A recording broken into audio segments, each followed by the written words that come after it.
never ran to be the first. We ran to be the best. Dearborn.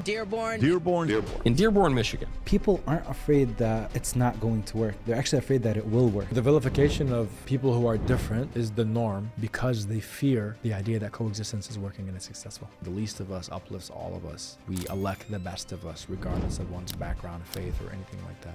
In Dearborn, the local issues become national. If you go on Twitter and search the word Dearborn, you'll see what comes up. You hear all these major podcasters talking about how Muslims should not be elected to office, the takeover and the replacement. I would bet that most people didn't even read the article. They just saw the headline. This one, you kind of made the headline. The city council meeting. Outrage over comments at a city council meeting in Dearborn, Michigan. You're an Islamophobe. And although you live here, I want you to know as mayor, you're not welcome here. It's not easy. Sometimes we stay quiet and silent to avoid the headlines, but we continually are targeted. But at what point do we push back a little and say, you know what, I'm condemning bigotry? This is the red line that we're not going to cross. There has to be common ground somewhere. This is politics. This is the one field where there are no rules. Whoever could try to garner a click or a vote took the opportunity to do so. From your wife to your mom to your dad, they're just going to be worried. How do you ease that pressure off? This is a tough one. It's not an easy question. That's something that I think will weigh on me forever. How are you feeling? Actually, I voluntarily signed up to run for this. It's not imposed on me. You asked for it. The pressure is there. The criticisms are real. The words can be harsh. And the one thing you remember is,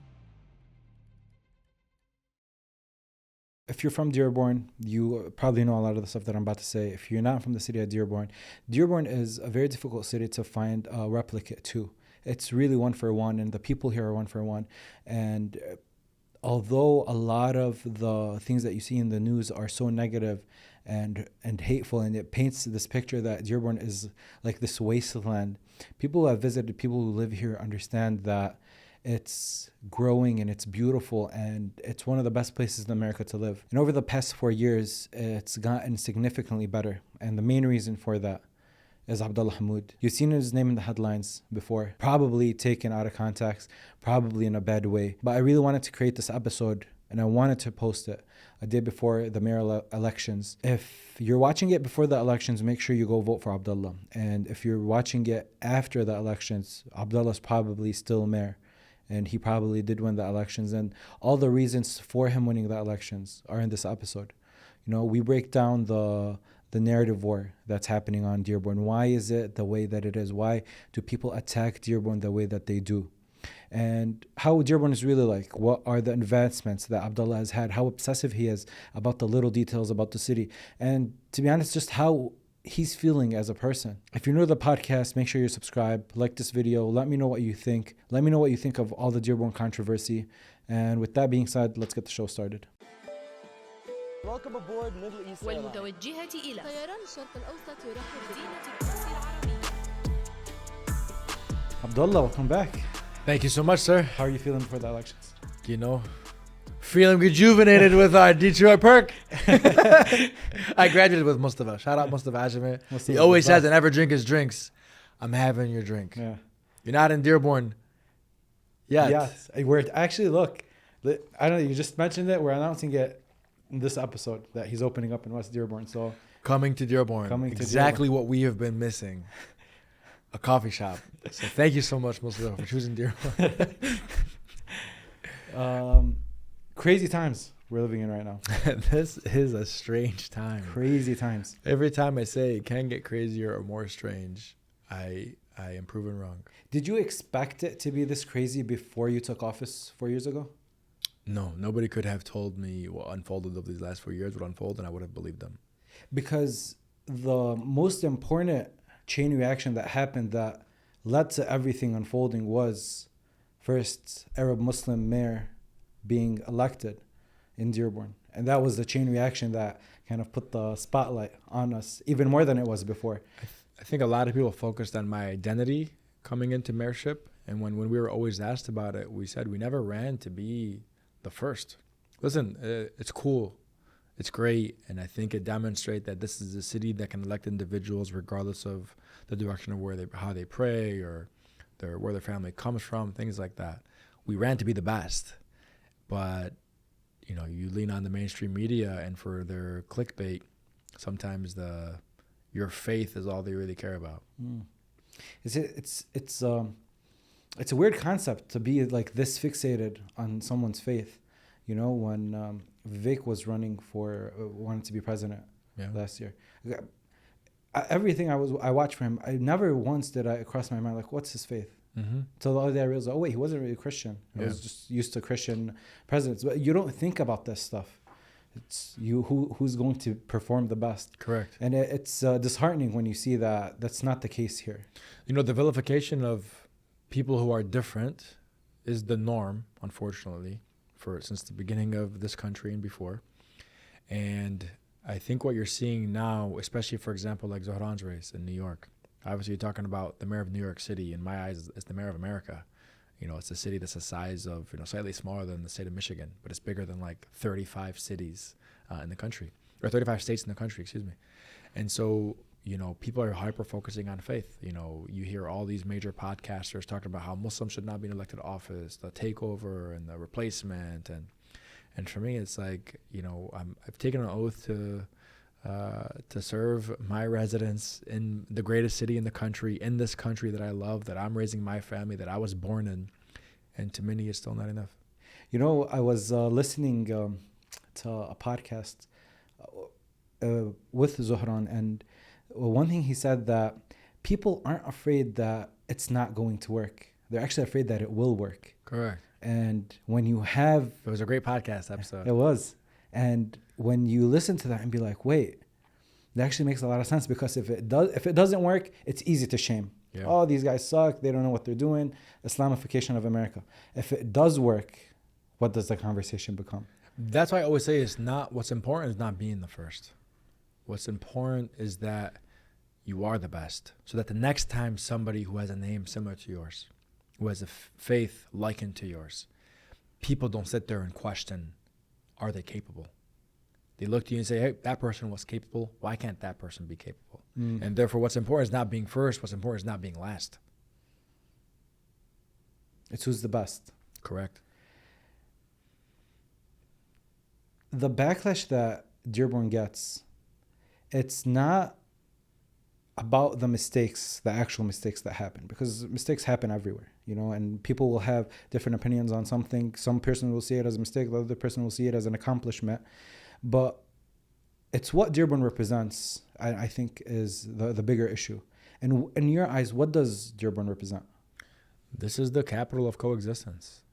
If I told you, tell me how many mosques and churches or temples there are in the city of Dearborn, I think if I asked 110,000 residents in Dearborn, they'd all get it wrong.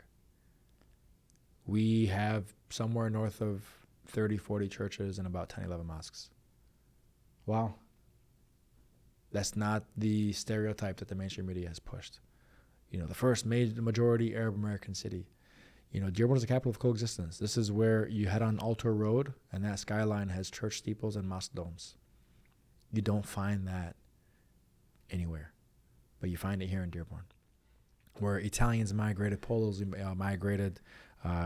You had the Yemeni community, Iraqi community, Lebanese community all migrate. We're vastly diverse, vastly beautiful, and we celebrate that diversity. We don't give up our cultural differences. We celebrate what makes us unique within each culture. You don't find that anywhere. You don't find that in many places. Dearborn is a place where you do find it, and therefore we are oftentimes in the spotlight. But I think that that's such a positive, to where why would other people criticize that? The fear of different. Because what you often hear that it's accompanied with that as well, you must assimilate. I shouldn't put out a magazine that's in 2 languages. Why can't you speak English? Why are my videos subtitled in Arabic? Why is my caption both in English and Arabic? People get frustrated by this. But to me, it's like, I actually disavow the use of the term the melting pot.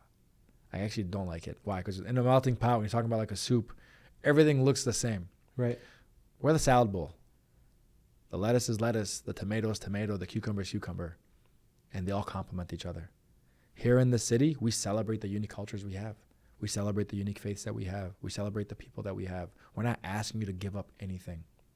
It's as American, you are as American as anyone else, regardless of any of that. And I think that is what people fear. Exactly the opposite of what America's supposed to represent. Of this image that they have of America. I think Abdullah is a beautiful Muslim Arab name, but it's also a beautiful American name. and people might not be able to pronounce it right, but we'll get there. If you can say Daenerys Targaryen, you'll be eventually be able to say Abdullah Hammoud. So people fear what they do not know. And ignorance is a very radical thing. But we invite anybody to come ask a question rather than allowing that vacuum of knowledge on a particular submatter or people to be filled with hate.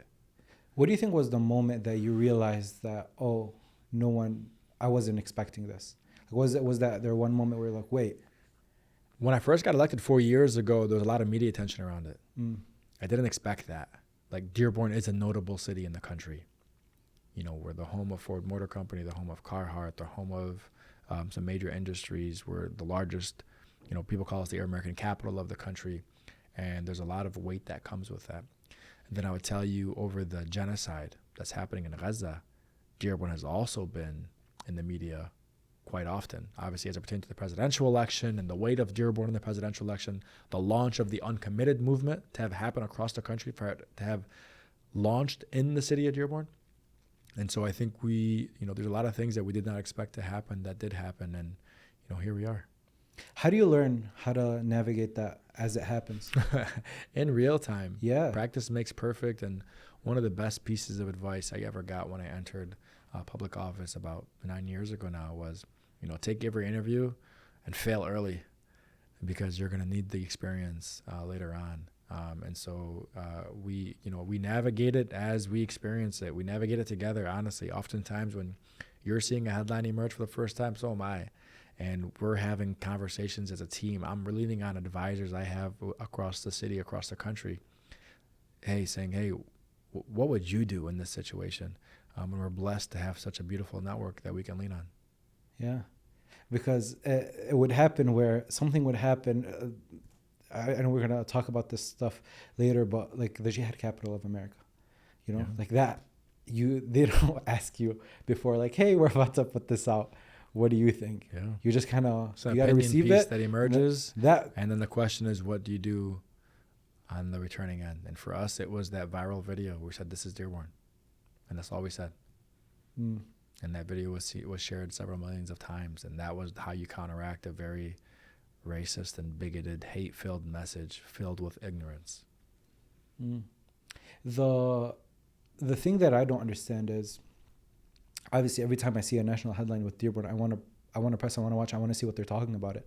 And it feels very ignorant. Like, I'll be watching it and I'll be like, man, this is so lazy journalism, or like, this is lazy commentary. It takes, you guys have all this massive production and you claim to be independent journalism.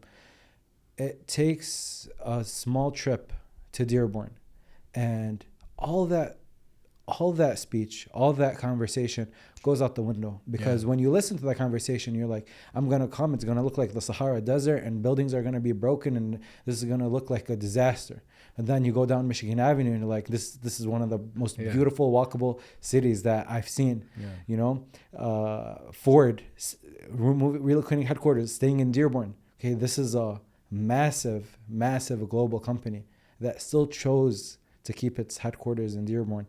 Then, like, everything happening, it's just so lazy, but it's done purposely. I mean, I saw some, influencers, whatever that means these days, on TikTok, who went to Alter Road. They're like, look at this massive mosque. And then as the camera was turning towards the neighboring churches, they cut it, because they don't want you to know that it's actually neighboring 3 churches along the same road. Because people don't want to push that message of coexistence. They fear that message of coexistence, to the point that Zohran made in the previous podcast, because of its success. That we don't have to demonize one another. That uplifting the least of us uplifts all of us. That we elect the best of us, regardless of one's background, faith, or anything like that.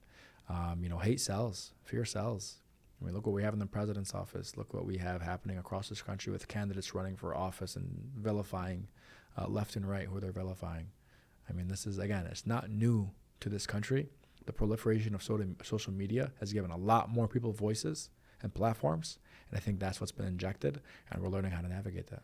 Oh, so you do think that it's happening on scale because everyone has access to it now?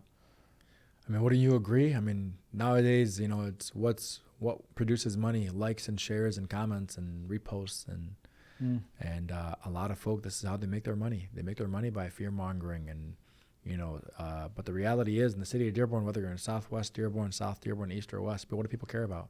Having the means to put a good, hearty meal on the table, take care of your family and your children, provide them the best opportunity possible, make sure our schools are successful, walk around in a community that's safe, be able to go to a coffee shop of your choosing and not have to wait in a long line.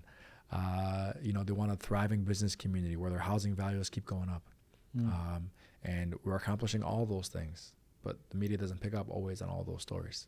What are those things? Like, so the things that I just mentioned, like the infrastructure, the things that I can see on the outside are what makes me never want to leave here. Yeah. But even like, what are the things that you've done?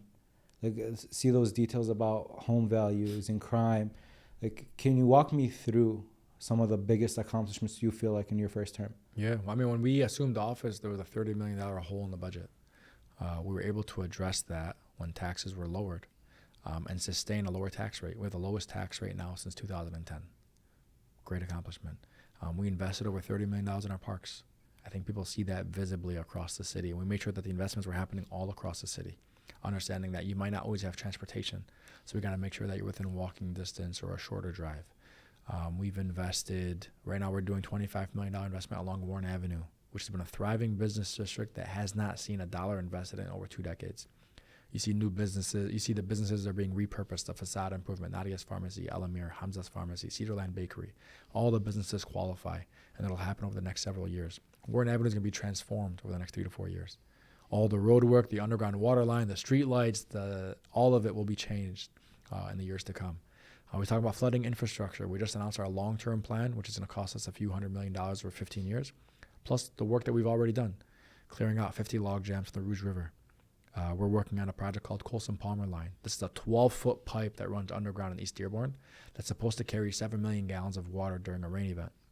But we discovered that 50% of it is filled with mud. And my one-on-one conversations with employees. So we have federal grant funding to clear out all the mud and build some flood wall that prevents the mud from coming back in but allows the water to flow out. And so we're working on all these projects all at the same time to improve the quality of life. We've gone from 184 officers to 191, which is the highest in about 17 years. We're the second safest large city in the state of Michigan for 2 years in a row. Every major category of crime is down double digits year over year. We're at the highest staffing level in fire department history. 141 firefighters when I came in. We're now at 151 firefighters. When we just got a $5 million grant to improve the fire stations across the city. So we're really working on and on any topic you can think of, I can provide you the metric of how we've at least made progress. Speeding and reckless driving. Car accidents are down 15% year over year. You see the speed humps. You see the illuminated stop signs, the one-way signs. You see the Traffic Tuesday videos, which we're putting out there as a social media campaign to educate drivers. And it's garnered millions of views, actually. It's been a phenomenal campaign. We now have driving simulators we take to every high school across the city. We had over 1,000 students at each of the public high schools go through the driving simulator with cops present about how to drive carefully. So we're really making progress on so many fronts. And 4 years ago, that was the promise we made, progress. And I think I can stand honestly or sit here at this podcast and say we have made progress in the last 4 years. One issue that you talked about last time, this was a little bit after you got elected first term. You talked about the mental health issue. Yeah, and you said that was one of the things that you didn't expect to see. Correct, the calls that kept coming in. Yes, and every day you would get this paper and it would just be mental health issue after mental health issue.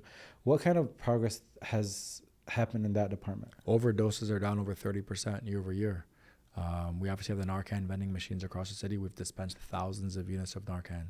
We have a co-response model where we have social workers now embedded in our police department that will respond with a police officer. When the scene is safe, the social worker then kicks in and does all the follow-up. We also have a pure mental health response we're piloting right now with an agency where if you qualify when you're calling dispatch and you need mental health workers to be the ones who respond, they're responding. And so we're making a lot of progress on that front.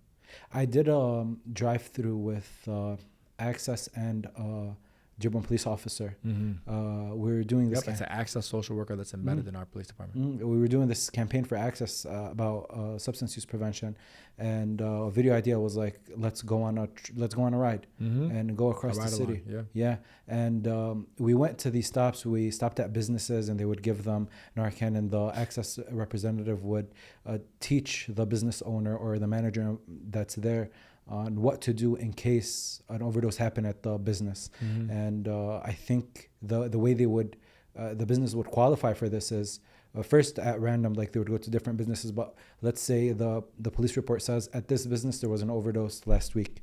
So now we'll go to this business and then we'll educate them. Yeah. And then they'll still go to houses too if anything. The follow-up is needed. Yeah, and they'll go talk to the families and see what they can do to help. Even if the person's not there, they'll talk to the family member, the mom, the dad, and I'm like, wow, like this is. Yeah, and we got a grant about $600,000 to expand that program with Access. Yeah. What are the things that you still want to do though? I mean, addressing the housing crisis. You know, we're the fastest growing city in the state of Michigan, 12% in the last census in 2020, and we have a shortage of houses. We did a housing study that said we need 1,500 units of housing by 2035. Right now, we're only building like 50. And so we have a lot of a target set on how we expand the number of houses that are out there and available for young people to purchase, to move in, to continue growing their families. We have a lot of business development in the pipeline. Obviously, the Ford headquarters announcement was phenomenal, but we have much more in the pipeline that we're excited about. Also just even focusing on the basics. We have a team that we're hiring now. You might see them. They're called the Clean Streets Crew. We've never had this before. They wear the vest. They're outside picking up garbage and debris every single day. We have an overtime team that works the downtown West Dearborn, just to make sure that it's always beautiful Thursdays to Sundays after hours. We love to invest in events. For me, every dollar we've invested in events has produced multiple dollars back in economic output for the city. And so like our Haunted Trail was a great success. The Music Under the Stars has been phenomenal. The Movie in the Parks in Peace Park East has been phenomenal. We're launching Wanderlights actually this year. It's going to be like the new Christmas tree lighting ceremony. It starts November 20th, and it'll go through February 20th with light setups at both Peace Park West and Peace Park East. So, there's so much more we have yet to accomplish. We want to finalize the IT improvements. We have begun to incorporate AI in a lot of facets of the city. Our chatbot on our website is fully AI integrated. Our call center's got AI integrated. Our police department has, AI in their body cameras to make sure that we know how to de-escalate in situations, things like that. So we're really doing our best to improve the tech, improve the experience. Online permitting will launch next year in the first quarter. And so you can get permits online? You'll be able to submit all your permit information online, track it, see where it's at, as opposed to needing to call me or somebody else. So that's finally catching us up with the time. So there's so much more that we have in the pipeline. Some of it takes a lot of time to get to, but we've made such headway. So when you're doing these, a lot of these projects need more than 4 years. Does it ever occur, what if the 4-year mark was it for me? Absolutely. I mean, I operate with like that 4-year mindset, knowing that you have, December 31st is my cutoff of 2025. January 1st is not guaranteed. And some of the dollars we receive, though, just happens that you received these dollars last year, 2 years ago. And, like Warren Avenue's development, we received the dollars last year. But right now we had the community conversations. We're in the design process. We'll go out for bid in the spring. Construction bids will come back in the fall, so we'll either have shovel and ground end of 2026 or shovel and ground early 27, depending on the weather, and it'll take 2 years. So that's just automatically a 5-year project. Right. You can't do anything about that. The IT, like we redid our website, we migrated our payroll to be a more sophisticated system off of the green screens and black screens. We're migrating right now our finances so we can accept online payments. Then you can roll out permitting, because you have to be able to accept online payments first before you can accept a permit. And so, some of it's also just understanding what has to come first along the process of improvements that you want to take. For flooding, it's like we have short-term plans and we have long-term plans. Many of the short-term projects we've already done. Some still need 1 to 3 years to be completed. And a long-term project needs, 10, 15, 20 years and $400 million. And so there's still a question mark of where do you find those funds, how do you receive those funds, and how do you roll them out? The best thing I can do, though, is institutionalize the knowledge, the pathways, the framework, So regardless of who assumes office in January 1, we've done great work. You can pick up and keep moving forward. Or if you think you have better ideas or you think you can reevaluate an idea to make it better, at least it'll all be there. When I have a question about housing, so how do you know that people are adamant on moving to Dearborn, and that's how you start thinking about you said you need 1,500 Minimum. Okay. Yeah. These are units or houses? Because I feel like people 1,500 units. Okay. So what a unit is could differ. Okay. Could be 1 bedroom, 2 bedroom, 3 bedroom, could be a townhome, could be single family home, could be apartment. And so our housing study takes into account people's opinions via survey that we've conducted, historical data. We know that in 2020, we were the fastest growing city in Michigan, 12% growth. When it was projected 8% loss, we actually grew 12%. And so it's actually 20% against what the U.S. Census assumed. And, you know, that's kind of how we do it. And so right now we've acquired some land and as a city, and we're actually mapping out a whole new neighborhood and what that will look like. And we're trying to take the learnings of what has worked in existing neighborhoods here and across the country, what people are pursuing, but also understanding that the cost of housing is getting really expensive. And so how can you build homes that are affordable, that people can purchase? And I believe in like home ownership, whether that's a townhome, apartment, a cottage style home, whatever it might be. Why? Because that's like the number one way to generate wealth over time is to own that property.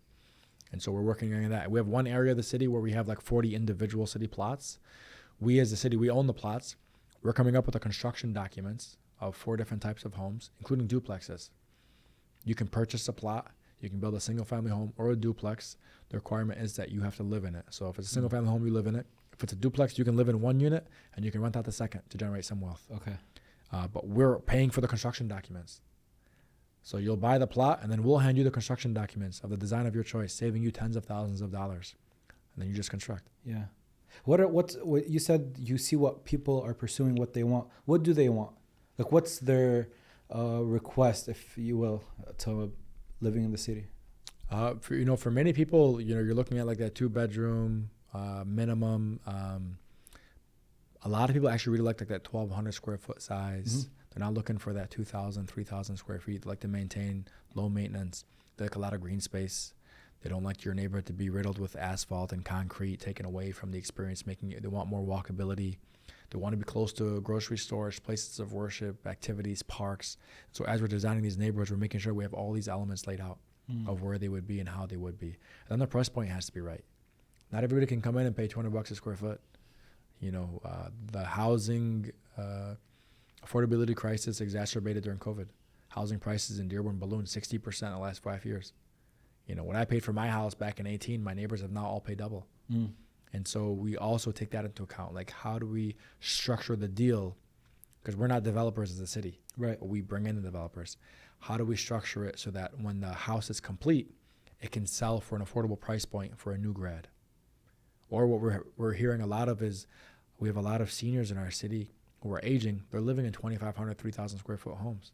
Maybe a bigger family wants it. Yeah. But they can't downsize because the property taxes on the smaller home is more than the property taxes they're paying on the larger home. Correct. And we also don't have a lot of units where you have that 12 to 1,600 square foot space where they can move into that are single, one floor ranch style. That's what they're looking for. And some other cities have that. And so we're also taking that into account. The fastest growing age groups in the city of Dearborn, those between 0 and 4, and those over 80. So you have the two extremes. All your fastest growing age groups. Those are the fastest growing? Correct. So people live longer. So we have a lot of babies, Yeah. and you have an aging community. Yeah. Did the census say that the growth would be -8% because you assumed office? They thought that. No, this is pre-me. So Okay. in like 2019, between 2010 to 2020, they do an estimate every year. And every year the estimate would come out and be like, oh, Dearborn lost 1%. The algorithm is very funky and doesn't make sense. So by 2019, the census estimated that Dearborn would lose 8% of its population when they actually measured it in 2020. Okay. What happened was the population was up 12%. So they were off by 20 points. Yeah. You kind of see this happening now. Sometimes the estimates will come up like, oh, Dearborn's down 1% right now. And I'm like, how do you come up with this estimate? Because a house does not last on the market A few days. Correct. Fine. Yeah. And so we had spoken with the census. The way they apply The algorithm, we think, has a lot of issues, and they don't always capture it until the actual census occurs, which will happen in 2030. What are the things that you wanted to happen but didn't end up getting to, if that makes sense? There's so many more things on parks I still want to do, regardless of how much that we have done. And why are parks so important to you? During COVID, where did we find ourselves? Outside. Yeah. And like we just raided Cherry Hill Park. It is slammed, right? It's like rejuvenated the whole neighborhood. Everybody's happy about it. But also, I became a father before I became a mayor by 30 days. And that perspective changes your life. And my wife was taking me all across Southeast Michigan. Let's go to this STEM center. Let's go to this science center. I have like 15 memberships that I probably need to cancel. And it's like my wife kept saying, like, why can't Dearborn have something like this? Don't we deserve something like this as well?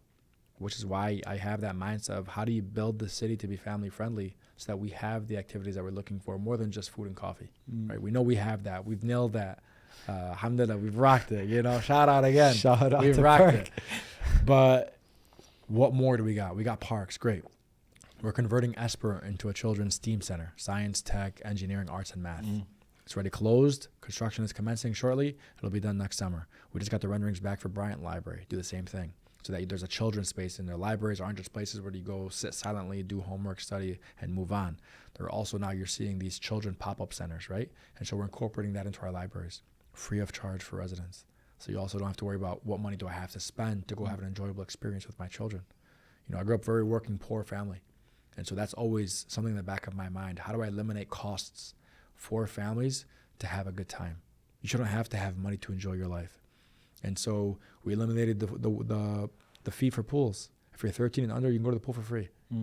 We actually increased the revenue when we did that. Why? Parents bought themselves memberships and their kids were free. So we saw an uptick in our pools.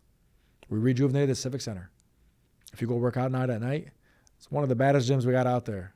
I still got my Hype membership. Shout out to Hype. But the Civic Center is beautiful now. And it's packed. We're increasing membership year over year. We launched Silver Sneakers, which allows seniors to get, their Medicare will cover their gym membership, which never existed before. So we're always thinking of ways. When we design events, we also ask ourselves, how many of our events are free? How do we sustain it to be free? How do we get more sponsorships to continue to make it free? If we have to charge a fee, how do we make that fee low? So if you're coming in and you got 3-4 children, you're not out of pocket, $100+. So we did the Haunted Trail, $15 entrance, but everybody under 5 and under is free, which was great. We had about 7,500 people this year. Homecoming Festival is growing each year. It's crazy. I mean, I can't tell you how many people we had this year, but tens of thousands. And if you look, it's one of the largest free concerts that's held in all of Michigan annually. And the acts keep getting better. Last thing I also say, like, free trees. You used to have to pay if you want a tree planted in your easement. I want you to have a tree. Why? It absorbs water. It's good for flooding. We want the shade when you're walking. There's nothing more beautiful when you're walking in a neighborhood and you get the shade of a tree. And there's a saying that, I think it was like the best time to plant a tree was 20 years ago. The second best time is today. So we're wasting no time planting as many trees as possible, but also eliminating that fee. You used to have to pay if you had a broken sidewalk in front of your house. The city would charge you. I said, okay, we'll pay for that. That's public sidewalk. Although we can levy the fee. Take that away from people. So anytime there was also an opportunity to eliminate some of these fees for us to absorb, we also took that opportunity to do it.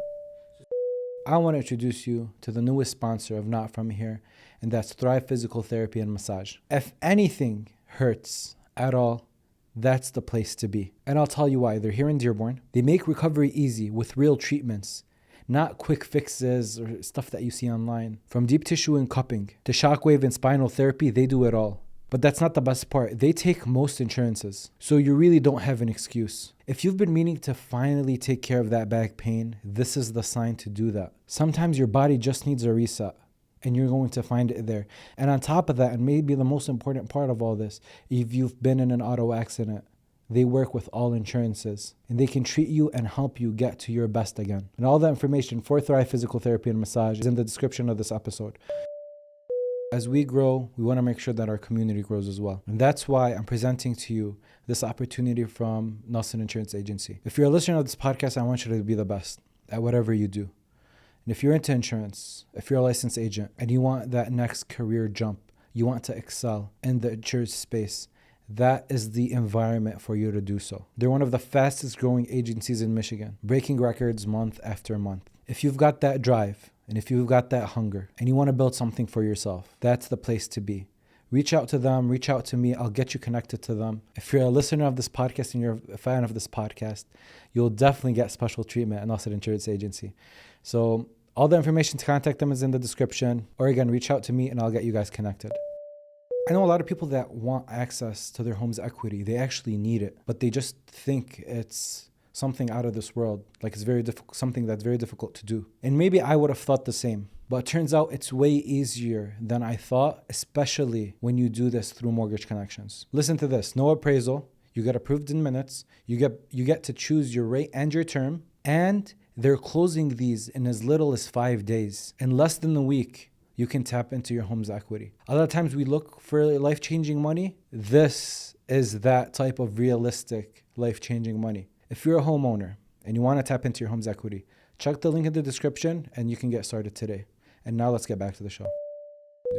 So see, you just mentioned like maybe 20 or 30 different things that you work on.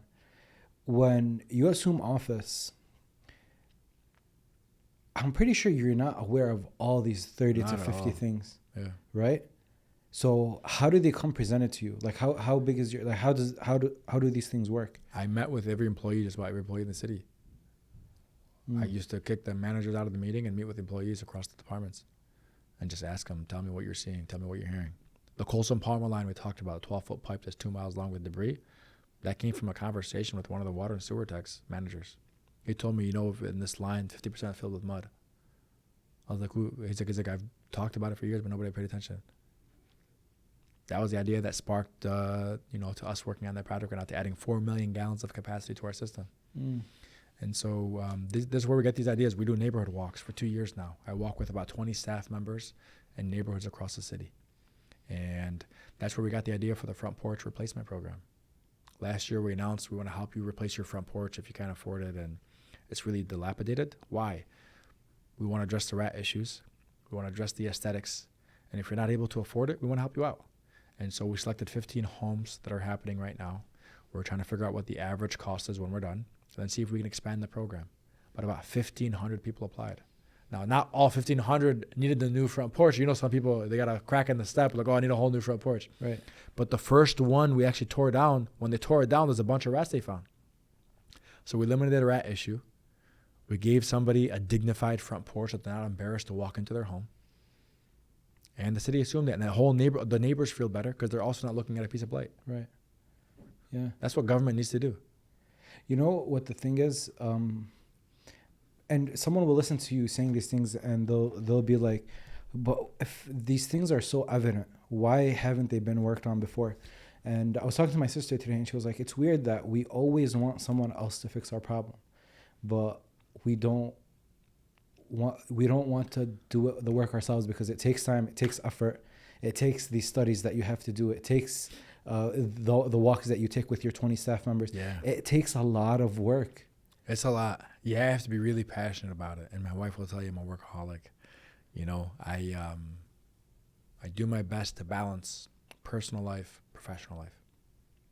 But I am obsessed with the job, obsessed in the sense of like, I'm signed up, I can't tell you how many newsletters to what mayors across the globe are doing to help improve their cities. And I'm on Instagram, I follow a bunch of random conferences, Landscape Architects is the one I just followed. And they had a conference and I'm sending off to my Parks and Rec team saying, have you explored this? Look at this tower, look at these ideas. We'll take field trips together. We've done that numerous times to Grand Rapids to explore how they build their parks, how they layer the funding to help out their parks, because there's so many sources of dollars. And some of it is like, we got the city's finances in order in the first year. And then we secured a lot of grants. We're successful in that. And now we're really in a good position financially. So it's like, now we can begin to have these conversations. Also keeping on the back of my mind that like a recession could hit at any time. If a recession hits, do we have to raise taxes? Do we have to lay off? How do we financially secure ourselves so we don't have to do either one of those? And then you have a great team, honestly. When you hire the best, they produce great ideas. And I tell my team, make sure we do the ABCs of government well.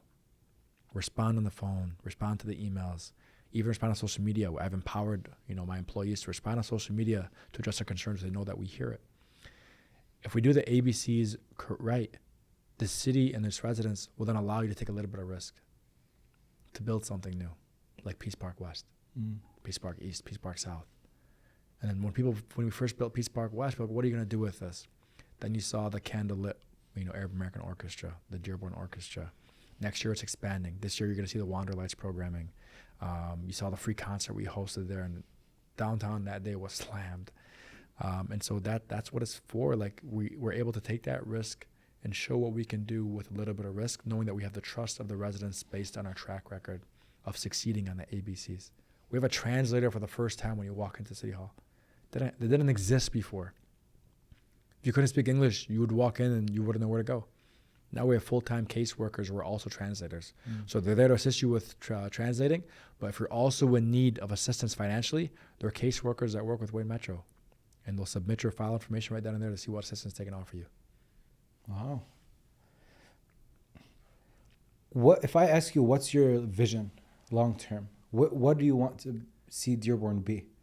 Sustainable in its progress. I will not always be mayor. I don't always want to be mayor, and you have to make sure that this mindset of innovation, this mindset of progress, of efficiency is institutionalized within the city, so that regardless of who becomes mayor, and certainly listen, we can get into the nuances of it, but regardless of who becomes mayor, that mindset is established, that progress is sustained across the administration.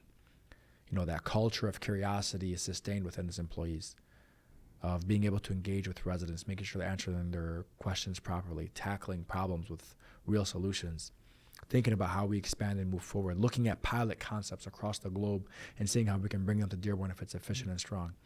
You want to institutionalize that. I always ask my team, like, great, if you were to be gone tomorrow, what would happen to your department? Would it still move on? Would it stop? What would happen? I say, if I'm gone tomorrow, what then? Like January 1, I'm not here. What happens? Does everything just stop in its... I know, but does everything just stop in its... Inshallah. Does everything stop in its tracks? What happens? So you have to, sometimes when you build an organization, it has to be bigger than one person. So basically you want it to be a Dearborn thing, that you're innovative, you're creative, you're a problem solver. Right. So even if Abdullah isn't here, someone else comes and they just go around talking to staff, they're like, yeah, but this is just what we do. We're innovative, we're creative, and that's how it's... You want that. You want to institutionalize. Listen, a mayor has a lot of ability to change that, right? You can, somebody can come in and say, I don't like to talk to staff. Closed door policy. I'm a very open door policy. A lot of my staff have my cell phone. Where sometimes like I don't go to the director. I'll go straight to the person, do the job. Okay. I walk around the floor. My office on the second floor of the building. I just added the office to the first floor of the building. So now I'm splitting my days, right, and during the week, where half the time I'm downstairs with the economic development team, the clerks team, so on and so forth, and half the time I'm upstairs.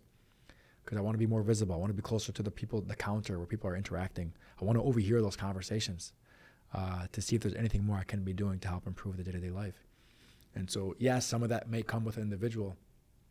But if you hire staff who think in that way, who are curious, who are problem solvers, you can institutionalize some of that.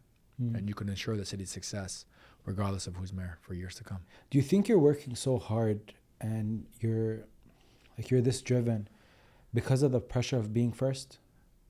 There's a pressure, certainly, absolutely. There's a pressure of not being successful. That's probably just my mindset growing up and the manner in which we did. I'm somebody who never got into medical school. My mother still brings it up. Does she really? She does. I mean, I met the chief of staff to a hospital system from our community. And he's like, is your mom Hajirada? I was like, yeah. He's like, your mom called me a few years ago and asked if I could get you to medical school. I started laughing about it. I was thinking maybe 10, 15 years ago. I was like, out of curiosity, Doc, when did my mom call you? He's like, December 2021. Stop. Right after I won mayor. So, I am very competitive. I like to push forward with innovative ideas. I like to be successful for the sake of this city to be successful. And I'm proud of the city. I love this city. I want to make sure that when my daughters grow up, this is the city they too would like to choose to raise their families. And so failure is not an option in many ways. How many people are depending on the city to succeed? To your earlier point, though, can government do everything? No. But if government does the ABCs correctly, we take some risk on some others, there's new opportunities. Like we're preparing to launch, obviously, like the RX Kids program. You know, if you're an expecting mother, you can get $4,500 cash. More details are going to come in the next few weeks. But that's a new program that hopefully will launch for several years. And that $4,500 can be spent on anything, and it uplifts families out of poverty. You can spend it on whatever you like. Diapers is what you find. Most people spend it on bills or rent to prevent yourself from being, evicted out of the home, paying for that water bill. Or you got in the car, you don't have insurance, and you need to fix a tire or something. These dollars can be spent in that fashion. Baby formula is very expensive. And so that's a program that we took a risk on. We fundraised for it. We secured the funding. And now, the rest kind of fell in place. So, those are the things that you can begin to explore once you're doing everything inside the house correctly. Are we perfect? We're never going to be perfect. But we're making progress every day. The pressure part, though, you experienced pressure before in your life. When your brother Allah Rahmah passed away, you mentioned it last time that you had to be there for your parents. Yeah. You're like, you know what? I'm going to assume this pressure. I'm going to try to take it off my parents, and I'm trying to be there. Were you built for this pressure, you think? That moment prepared you for a pressure like this? Or Allah subhanahu wa ta'ala works in his own way. And so, are we perfect in handling the pressure? I wouldn't say that. I have such a strong support system with my wife and family. It's not easy. Maybe I publicly show it that it's okay, it's public pressure, it's okay. But behind the scenes, I could tell you sometimes it's very nerve-wracking. It's very intense sometimes when you're the talk of the media for, and all over the world, and threats are coming in and things like that. But it comes back to like, why am I doing this? Why are we doing this? And what's at stake if you do fail? If you do fail, goes back to your earlier question. People are going to question if somebody who has a different sounding name, different faith can actually do the job. People are going to question if a young person can do the job. If you do fail, that means somebody's livelihood in Dearborn is worse off. That's like a responsibility you don't want to bear. That somebody's life is worse off than it was before you came into office. That's something that I think will weigh on me forever. What's the extreme visual of that pressure behind closed doors? Vacant businesses, housing prices collapsing, people moving out of the city, a school system that's not supported, increasing pollution within certain pockets of our city that worsens the asthma, worsens the COPD, worsens the chronic illnesses that people have. None of it manifests overnight, but the work you do now has an effect 5-10 years from now. Abdullah, the people that know you know that you're just another guy. Yeah. Just and you said another this, Dearborn dad. Dearborn dad. You've said it multiple times. Like, who are you? You say, just a regular guy. But when this regular guy has to go home to his family and he's in the news for the worst of the worst, how do you have this conversation to ease that worry off of your family's back? Because they're worried about you. Yeah. It's Abdullah. Why are they talking to him? Why are they talking about him like that?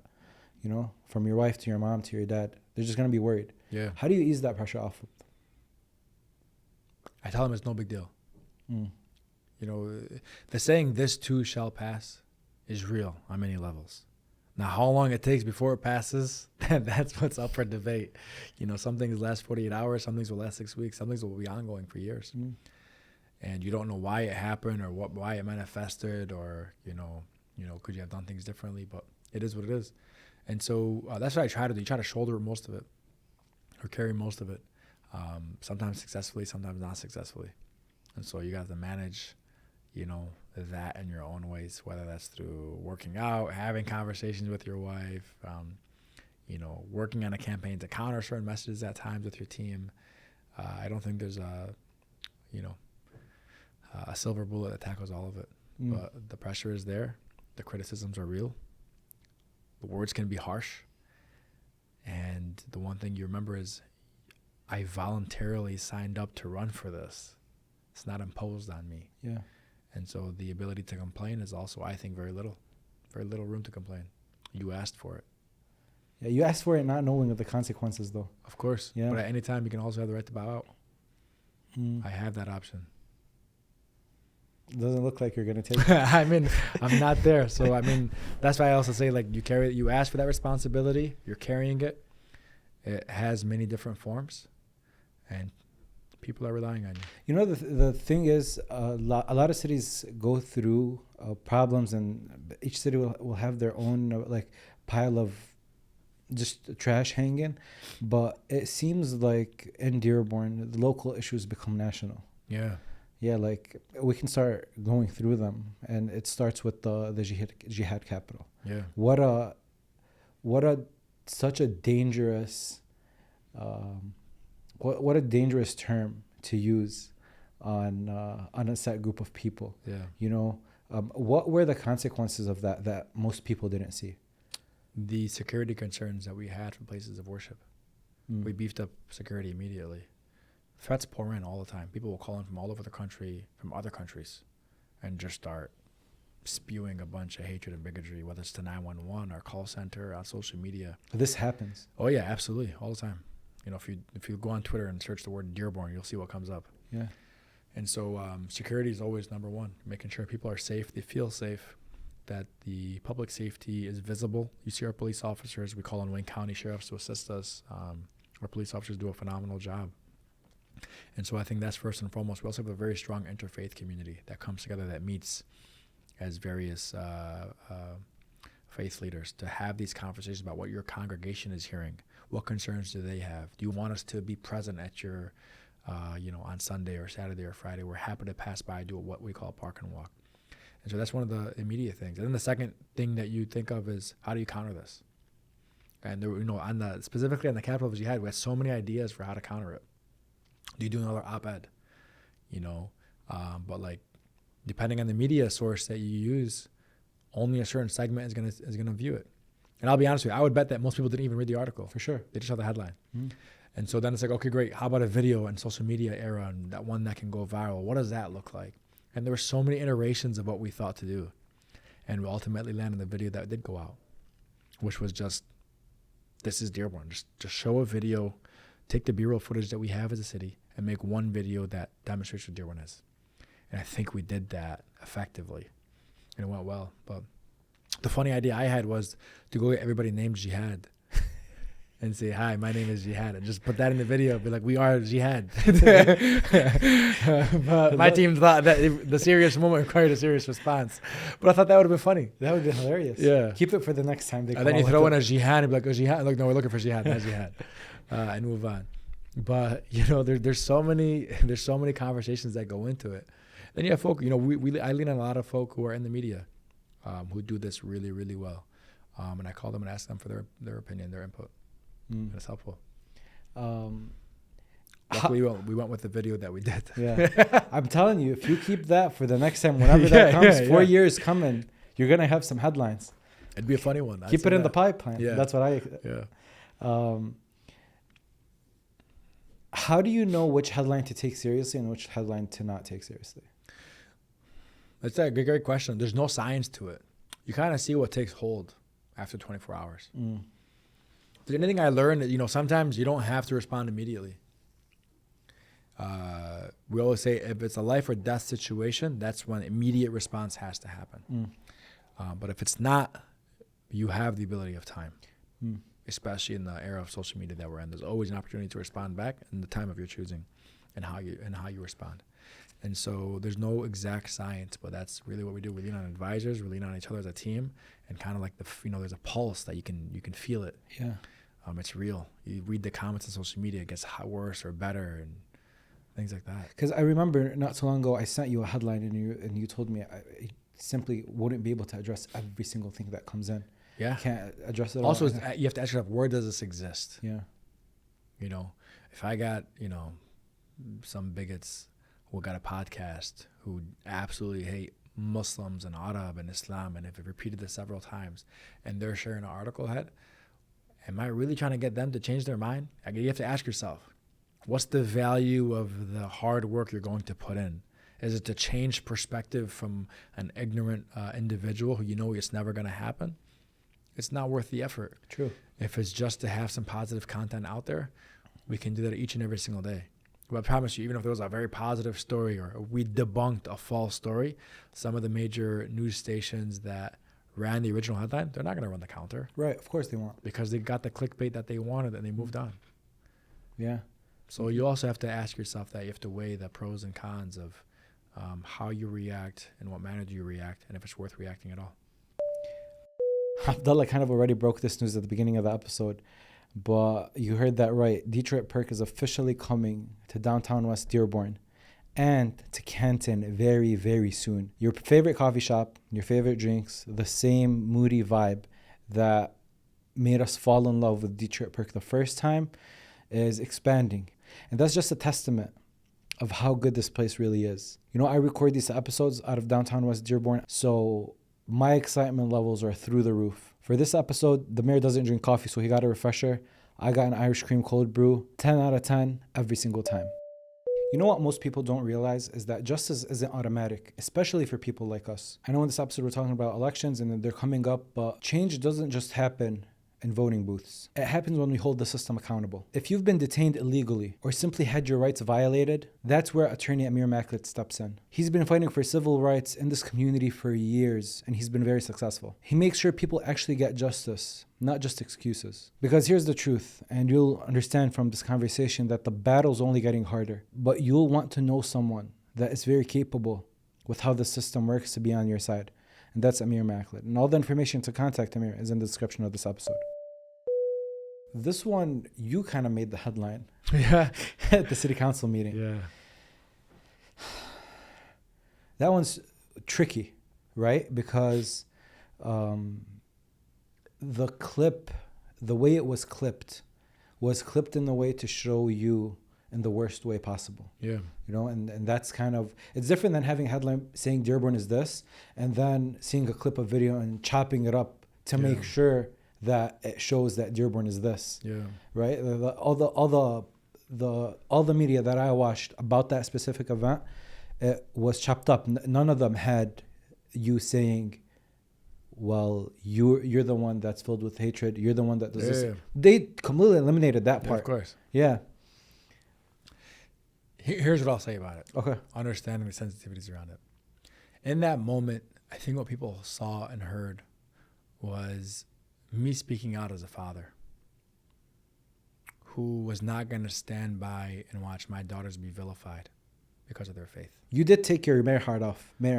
In many ways, yeah. I mean, it's not very common for me to respond that way. And, you know, this is an antagonist who's been doing this for years in the city of Dearborn. And, you know, this isn't new to city of Dearborn. You know, I'm the kid who grew up in post 9/11 era where I had a gun pulled on me days after saying, keep walking before we decide to shoot you Muslim kids. Where we were in the Arab American Festival. People were marching through with pigs' heads on spears, saying, we've dipped our bullets in pig's blood, so when we shoot you, you go to hell. And the festival was canceled because of a lawsuit that happened. Terry Jones wanted to come with 3,000 kerosene-ridden Qur'ans to Dearborn to burn them all here. In Dearborn, he wanted to burn them specifically, or throw them in the toilet. You remember those days? And we grew up in the post-Iraq war and all that, and all that, you know, Islamophobia and bigotry that came our way. And those are all experiences I grew up with. I grew up in that era. And so it was tiring that even till this day, antagonists are still surfacing, coming to the city to provoke because they fear the idea that coexistence is working and it's successful. Where our mosques neighbor our churches. And what I spoke to in particular in saying, you know, you went in front of my mosque and you made this video, you can't find that video today. Why? In the days after this guy went viral, he confessed on podcasts. His whole social media page was deleted by Facebook because it was flagged as hate speech. His? Yes. And so a lot of the content you can no longer find, which only made it even worse, right? That you can't find this info out there. But he confessed to it. Yeah, I went and I said it and I did and I stand by it. And so, you know, for me, like that's what people heard was, you know, this father who happens to be Muslim, who happens to be Arab, and who happens to be mayor, who is tired of people coming to vilify people in the city. And we're always taught by parents, it's okay. خليهم يقولوا شو بدهم يقولوا and Right. move on. Let's not make any trouble. But at what point do we push back a little and say, you know what? What I was really condemning in that moment, I'm condemning bigotry. I'm condemning hatred. That is what is not welcome. Everybody's welcome in the city of Dearborn. We know this. But what is not welcome is that hatred and bigotry. We've always shunned it time and time again. But sometimes I feel like we stay quiet and silent to avoid the headlines, to let things just squeak on by, and we keep moving forward. But we continually are targeted. I can't. We're doing a neighborhood walk one day earlier this year, and was at a neighborhood park. And in the middle of like, it's like 2 o'clock, 3 o'clock in the afternoon, right after school finished. A lot of kids. It was beautiful to see. And I saw some older individuals there. They're passing out pizza. I saw kids of all racial backgrounds playing together, which is a beautiful sight. And then as I was walking by, I just kind of stopped to watch it for like 2 minutes. The elder woman that was there said, all right, kids, now to come in for a prayer circle if you want. Come to the prayer circle if you want pizza. And as I was watching, they're pulling them in. These kids probably, no older than 7, 8, 9. And she was like, well, if you want this pizza, let's talk about, why Muhammad is not, Nabi Muhammad sallallahu alaihi wasallam is not who he's supposed to be and Jesus is. And I couldn't believe it. Parents aren't there. Parents they don't know what's happening. They're back at home. Their son, their daughter told them, I'm just going to the park across the street. And now you have folk trying to convert your child in a predatory fashion without any adults there in the present or anything like that. That to me was sickening. You saw tables being posted up across Dearborn High School. So when kids walk out, you walk by folks who are trying to convert, even teenagers still. Listen, I have no problem with people who feel strongly about their faith. I feel strongly about mine. If you're inquiring, you're asking about, by all means, go to the place of worship and seek the knowledge that you want to gain, regardless of whatever place of worship that is. Or if you're an adult, engage with other adults. I think soliciting children is not appropriate. I think we should all agree to that, regardless of whatever faith. Don't solicit children. When you said that she called them in for a prayer circle, this is me thinking that this is going to be like a group prayer where it doesn't matter what your faith is. No. And it was to vilify one faith and to try to get into the minds of those young kids. Did you confront her? The minute they saw us walk up and I said, hey, what's happening? They kind of broke up right away. Started packing their things and move on. So you thought that city council, the city council thing, that happened and you thought it was necessary? That happened on the backdrop of all of this that's been happening. It's like a breaking point in a way. In many ways. Expected, planned, no. The answer is always no. Yeah. And I think you can tell in that moment it was not. It was just, there's so many things that could have been said. But for me, it was like, we have to shun bigotry and hatred. The thing that, the clip didn't annoy me at all. I thought it was spot on, but when you see another, I don't know if you saw this, but when you see another candidate use that, like, at one point we have to stand together. We have to be like, okay, this is the red line that we're not going to cross. There has to be common ground somewhere. But to cross that line and be like, this is what Abdullah Hammoud stands for, when you know for a fact that's not what Abdullah Hammoud stands for. Yeah. I felt it was a stab in the stomach. Yeah. How did you feel about that?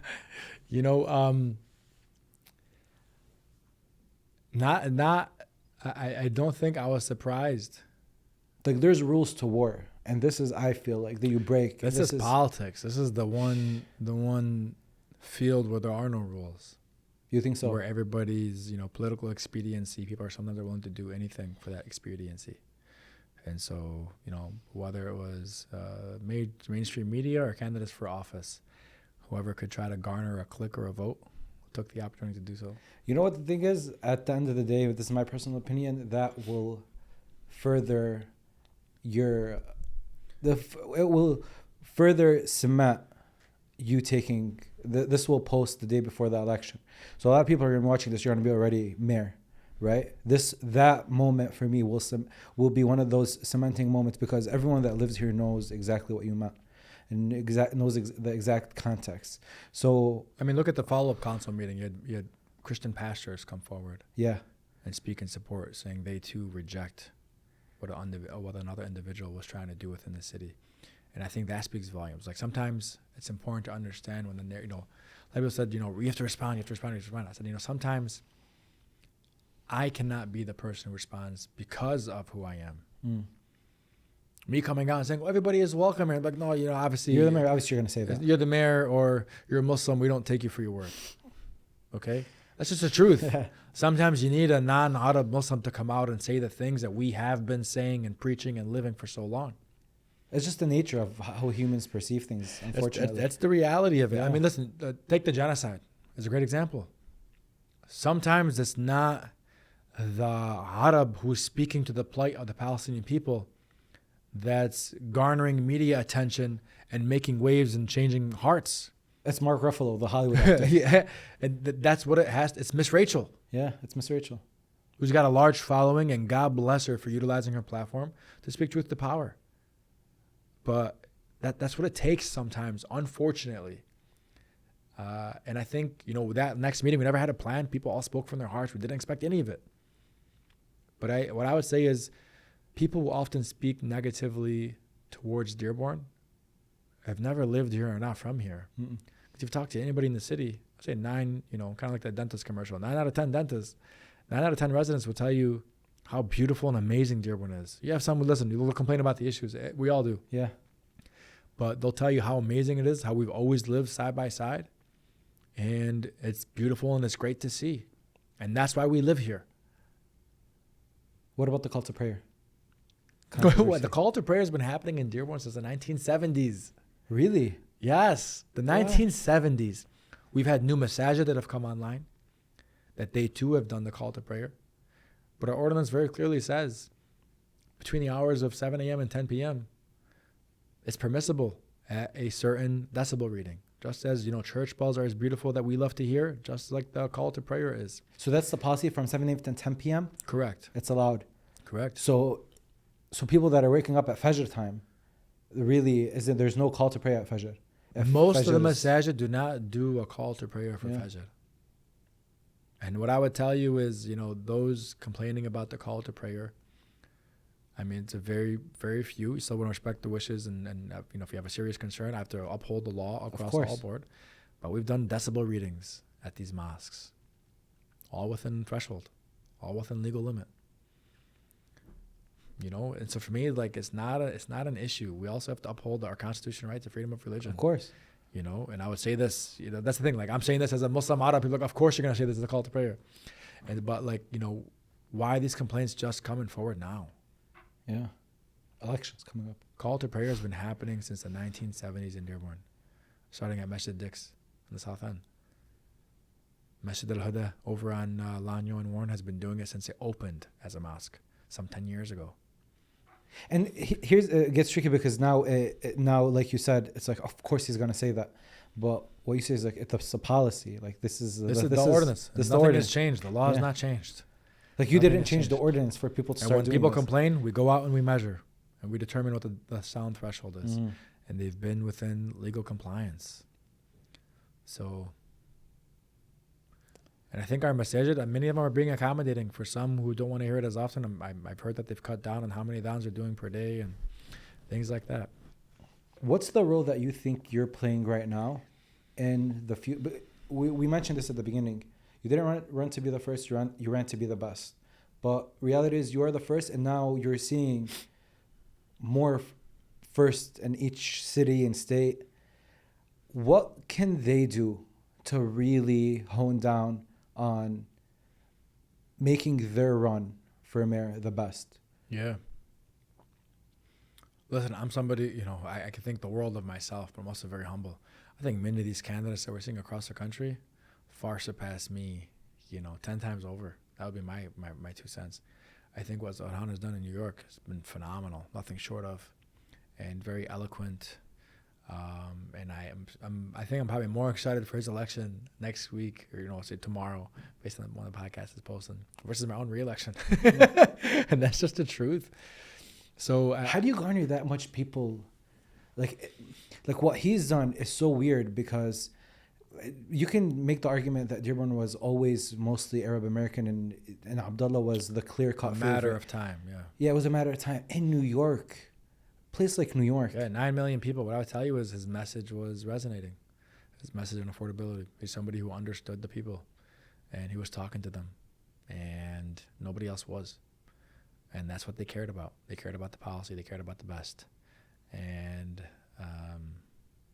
the man, you know, I think what I hate hearing is like, oh, Zohran has now wrote the new playbook. Just follow what he's done and you too will be successful. It's also important to know sometimes that like you can't replicate a personality. You can't replicate authenticity. You know, there's a certain style to him that you can't replicate. Correct. And I don't think people give him enough credit for that. I think they think that they can run with his playbook and do the same thing in every other city across the country. It doesn't work that way. There's only one Zohran. Yeah. So that's what I would say to that. But I'll make the argument that if a candidate is running and they do what he did and actually make people feel that he cares about their concerns in whatever Correct. city that you're running in America, that's what it comes down to. Are you addressing the concerns of the people? Yeah. Are you actually? But there's on a the way ground that with he them? comes across in the course. video, right? Like, Yeah. I'm saying you can't replicate that. Yeah. Oh no. Definitely. You can always replicate a policy. Yeah. Don't get me wrong. You can replicate a policy and speak to the issues that matter, but you can't replicate what comes across the screen. You know, between his team and him in particular. You change the narrator, and do you have the same impact? I don't know. I think there's a way that he also connects with people that is unlike others, and that there's a tangible value that people feel with that. Yeah. He definitely makes you feel something through the Correct. screen. You know, Abdullah, you mentioned something earlier that it's not just the administration that's going to do the work. And I feel that the residents themselves of the particular city have to do a lot of the work themselves as well. So when I see you that you're renovating Warren Avenue and you're turning Dearborn into the city that I want to raise my kids in, I feel a responsibility that I have to uphold my part too. How can me as a resident of this city make this the best city possible in my own small part maybe, right? Yeah. What do you think is the best way for a resident to do that? There's so many ways, you know, from as simple as like, don't throw garbage out the window when you're driving to, you know, like I'm telling you, something that small to like, if you have an idea for a business, do it here in the city. If you want to go out to grab a cup of coffee, do it here in the city. Invest those dollars in your backyard. Let that dollar circulate several times over in the city of Dearborn. That will only produce more wealth and push our community further forward. I rarely leave the city to eat. One, the food ain't that great. Right. Trust me, I've been there. But two, I understand that concept. Like, I'd rather Detroit Perk open up 12 shops in the city of Dearborn than open up 12 shops in other cities. Yeah. I'm okay with that, as long as they're all, you know, flourishing. Yeah. Joking about that, I don't need, you know, this. But what I was, Too many coffee grand openings. yeah, it's great though, honestly. Like, listen, the market will tell you what's enough, and it'll happen with time. But that's the advice. If you have jobs to offer, seek Dearborn residents. We have one of the most talented pools of individuals I've ever seen. I was walking near Woodworth Middle School, and a bunch of the kids were outside to say hello. And I walk up to this group of 8th graders. You know, back in 8th grade, we all wanted to be doctors, lawyers, engineers. So like, what do you guys want to be? How many doctors? I think like one hand came up. How many lawyers? Like one hand came up. Engineer, same thing. I said, this is the first time I've ever asked kids where those weren't the top majority. I said, what do you guys want to do? Majority said, we want to be entrepreneurs. I said, somebody tell me what you mean by entrepreneur. They all pointed to this one younger individual, 13. He's like, well, I can tell you what I do already and I make money. I was like, what do you do? He's 13. He's like, I buy vintage stuff. I bring it home. I clean it. I outfit it. And I resell for a higher price. 13-year-old. 13-year-old. I don't know where you're going to find a 13-year-old who's got an entrepreneurial spirit like the ones that we have in the city of Dearborn. And that gives me hope that, like, we have a next generation. Sometimes it's like, man, I think social media really wrecked us as society. Yeah. I'm also very hopeful when I talk to some of these young people with the ideas that they have, how they're garnering that success. And the last thing I'll say is, don't forget about the city that built you up. So when you are successful, give back. That'd be the last note I offer. If you take we take a deep breath together. You really think about this. How are you feeling? I'm nervous. Actually, Yeah. Listen, elections are nerve-wracking. It's always consciously, subconsciously in the back of your mind. Somebody can give me a poll and say, hey, you're up 100 and, you're up 90 points. You're going to win no matter what. And I still be like, oh, I'm still nervous. Did I do enough work? What more could I have done? For those who didn't vote for me, what could I have done to have garnered their vote? For those who didn't vote at all, why? We're going to have very low turnout this election cycle. 25% of people who are eligible to vote will likely vote. That's it. And my question is why? Why are we complacent? Why are we sitting at home? Why are we not participating?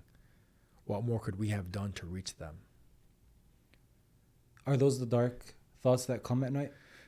For me, it's like, unfortunately, I scour social media. I read comments because I'm always looking, if I see somebody posting an issue, I'll screenshot it and send it to the person, like, hey, go address this issue. Like, I'll tag people in my post, say, Sylvia, follow up on this, Hannah, follow up on this. I do that. I'm that person who does that, making sure everybody gets a response and we're able to tackle issues.